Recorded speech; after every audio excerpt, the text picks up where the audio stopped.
povo abençoado de Deus, tudo bem com vocês? Eu me chamo Eduardo Nassif, sou ministro da Palavra de Deus e estou aqui para levar vocês a ter mais um momento com Deus. Não esqueçam de se inscrever no canal para vocês receberem diariamente as mensagens. Que a palavra de hoje possa entrar no seu coração e abençoe sua vida. Mateus capítulo 24, versículo 24. Porque surgirão falsos cristos e falsos profetas e farão tão grandes sinais e prodígios que, se possível fora, enganariam até os escolhidos. Vocês sabiam que o nosso inimigo, o diabo, pode também fazer milagres? Sim, ele pode. Não só pode, como ele faz. Tem muitas igrejas espalhadas pelo mundo com falsos cristos e falsos profetas enganando os escolhidos de Deus. Muitos estão sendo levados para o inferno neste exato momento. Sabe por quê? Porque não conseguiram discernir entre o bem e o mal. Aí você pode pensar, mas se os sinais e prodígios são iguais a um milagre, por que não acreditaria? Esse é o problema. Pelos seus sinais, muitos estão se deixando levar pelo entusiasmo. Muitos estão correndo na direção dos milagres e não na direção de Jesus, na direção de Deus. Existe uma diferença enorme nos milagres feitos por Deus e aqueles que são feitos pelo diabo. E a principal diferença é que Deus te dá de graça. Ele não te cobra nada pelos seus milagres. Diferente do diabo, que mais tarde irá te cobrar, ou até fazer um milagre não ser tão milagroso. O inimigo é sujo. Ele é sujo para poder enganar os escolhidos do Senhor. Ele tem que fazer igual ao Senhor, ou seja, ele imita os milagres de Deus, principalmente na área da cura de uma enfermidade. Aí se torna até fácil para ele, pois se a maioria das enfermidades é ele que coloca, então ele também pode tirar. Reparem uma coisa, o diabo sempre está querendo imitar Deus, pois ele queria ser Deus. Então nós temos que ter muito cuidado até na hora de escolher a igreja que vamos frequentar.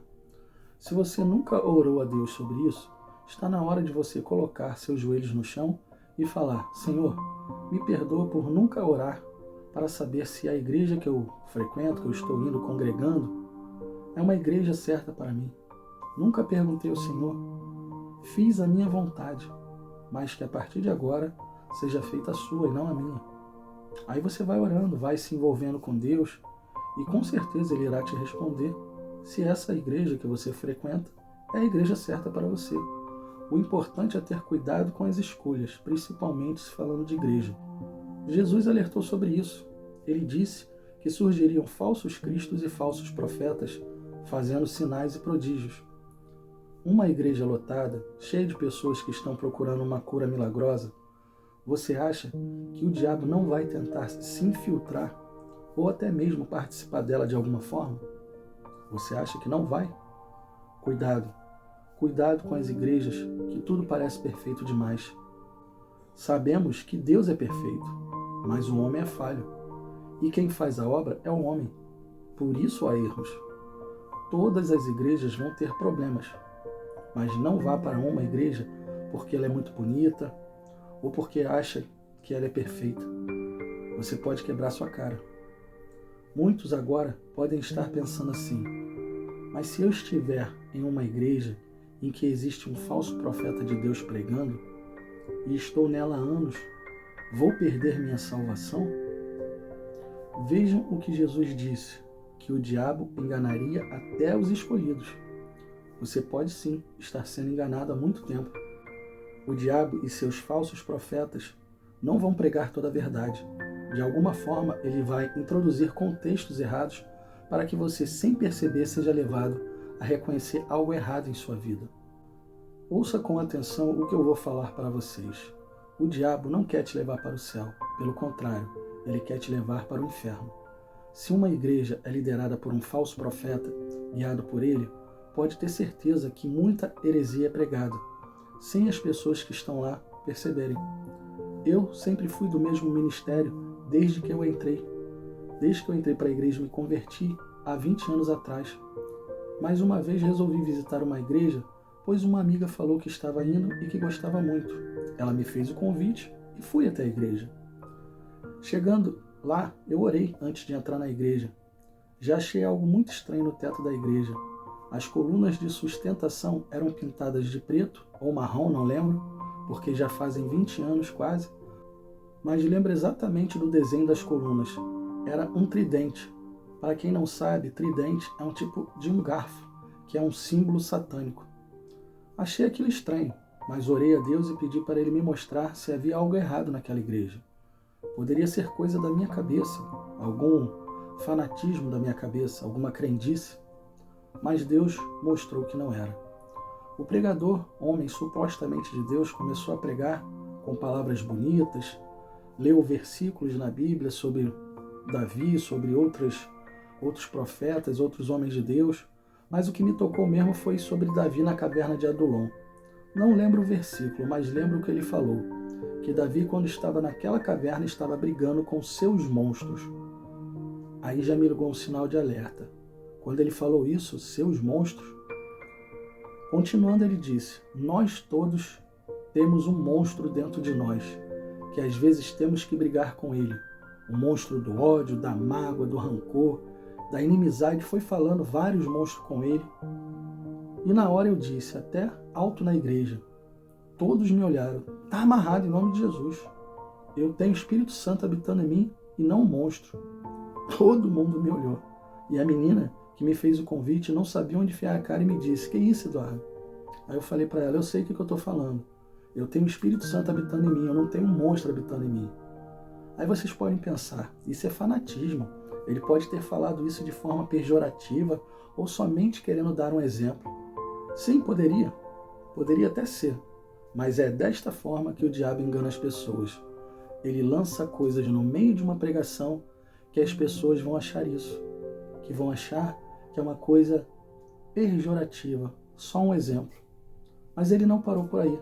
Após toda a pregação, ele fez o apelo para quem gostaria de receber Jesus hoje em sua vida. Quem gostaria de ter Jesus habitando em você? Muitos levantaram as mãos. Eu, nesta hora, até fiquei confuso, porque no começo ele falou que tínhamos um monstro dentro de nós. Mas aí depois ele diz que quem quer receber Jesus, também achei que fosse coisa da minha cabeça. Eu falei, deve ser coisa da minha cabeça. Mas olha como o diabo é esperto. A palavra nos diz em Romanos capítulo 10, versículo 9. A saber, se com a tua boca confessares ao Senhor Jesus, e em teu coração creres que Deus o ressuscitou dos mortos, serás salvo. Visto que com o coração se crê para a justiça, e com a boca se faz confissão para a salvação. A palavra diz que temos que confessar com a nossa boca. Nós temos que falar, não é verdade? Confessar é falar. Mas não foi assim que ele fez com aquelas pessoas. Todos ali na frente, devia haver umas 20, 30 pessoas mais ou menos. Ele disse, fechem os olhos que eu vou orar por vocês. Ele fez uma linda oração. Já estava até convicto que era coisa da minha cabeça. Que era uma coisa que eu coloquei na cabeça, que ele era um homem de Deus. Mas aí fiquei esperando ele pedir para as pessoas confessarem Jesus e não aconteceu. Após toda a linda oração, ele disse, agora todos vocês estão salvos. Todos vocês estão recebendo Jesus em sua vida.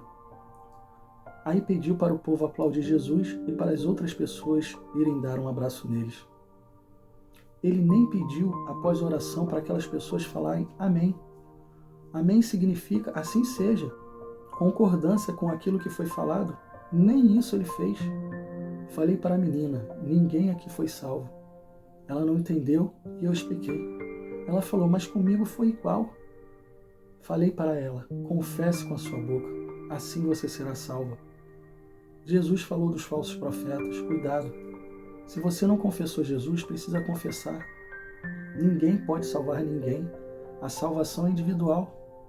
E sabemos que um dia todo joelho se dobrará e toda língua confessará que só o Senhor é Deus.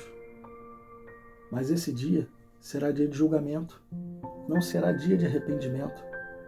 Você precisa se arrepender enquanto Jesus não volta. Não pode ser depois. Sua salvação depende da sua confissão. Existem muitos satanistas infiltrados dentro das igrejas para enganar os escolhidos de Deus. Assim como o povo de Deus tem as pessoas que evangelizam e falam de Jesus para outras pessoas, Satanás tem os seus adoradores, que querem desviar as pessoas. Ele infiltra essas pessoas em igrejas e são lobos em pele de cordeiro. Essas pessoas são os chamados de satanistas, são adoradores de Satanás, que fazem de tudo para levar pessoas para o inferno. Cuidado, você pode estar sendo enganado. Coloque uma coisa no seu coração. Jesus nos trouxe o Espírito Santo. Ele nos dá paz. Ele não nos deu um espírito de monstro ou de confusão. Sua mente não tem que estar confusa. Se você está em uma igreja em que o pastor prega uma coisa e a palavra te mostra outra, ligue o sinal de alerta e ore. Peça a Deus uma direção. Peça para Ele, se for o caso, te levar para outra igreja. Creio que você não quer perder sua salvação. Se você permanecer no erro, estará errado até o final e não vai conseguir se corrigir. Se Jesus voltar e você estiver vivendo de forma errada, vai ficar para trás. Muitos vão pensar, mas eu fui enganado. Estava achando que estava adorando a Deus e não estava. Sim, infelizmente Satanás mente para as pessoas. Por isso Jesus alertou sobre esses falsos cristos e esses falsos profetas. Se você segue a eles, está seguindo ao diabo, infelizmente. Não pense que estou sendo radical ou fanático, pois é a palavra que está sendo pregada para abrir os seus olhos. Pare de olhar para o homem. Olhe para o que Deus está querendo te mostrar. Olhe para o que Ele está querendo te falar. E deixe Jesus te conduzir. Jesus está falando agora ao seu coração. Ouça a sua voz. Feche os seus olhos e vamos orar. Pai, muito obrigado por mais esta palavra. Muito obrigado por mais este ensinamento.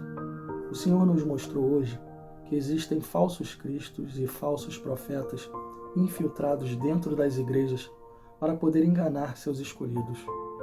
Muitos estão se perdendo e sendo levados para o inferno todos os dias porque estão sendo enganados por pessoas que estão sendo enviadas por Satanás e pregando um falso evangelho. Pai, essas pessoas precisam abrir os olhos. Abra os olhos dessas pessoas, mostra para elas que elas estão sendo enganadas, leva elas para a sua igreja, mas para ouvir a sua voz e não para ouvir coisas que vão enganar ela. Elas não querem ouvir a voz do inimigo com suas mentiras. Abra o entendimento delas para que elas não sejam enganadas. Precisamos da sua ajuda para poder andar sempre em sua presença. É o que te pedimos, Senhor, que o Senhor nos coloque na tua presença todos os dias e nos desvie do mal. Pai, que seja feita a sua vontade em nossas vidas, mas que a sua vontade prevaleça sobre todas as coisas. Não queremos nada que é do inimigo nas nossas vidas. Por isso pedimos ao Senhor que venha nos abençoar em nome do Pai, do Filho e do Espírito Santo. Amém. E assim seja. Bom, pessoal, espero que tenham gostado da mensagem e se gostaram, compartilhe com seus amigos e familiares para que eles possam ouvir as mensagens diariamente. Deus abençoe a todos vocês e não esqueçam, amanhã teremos mais.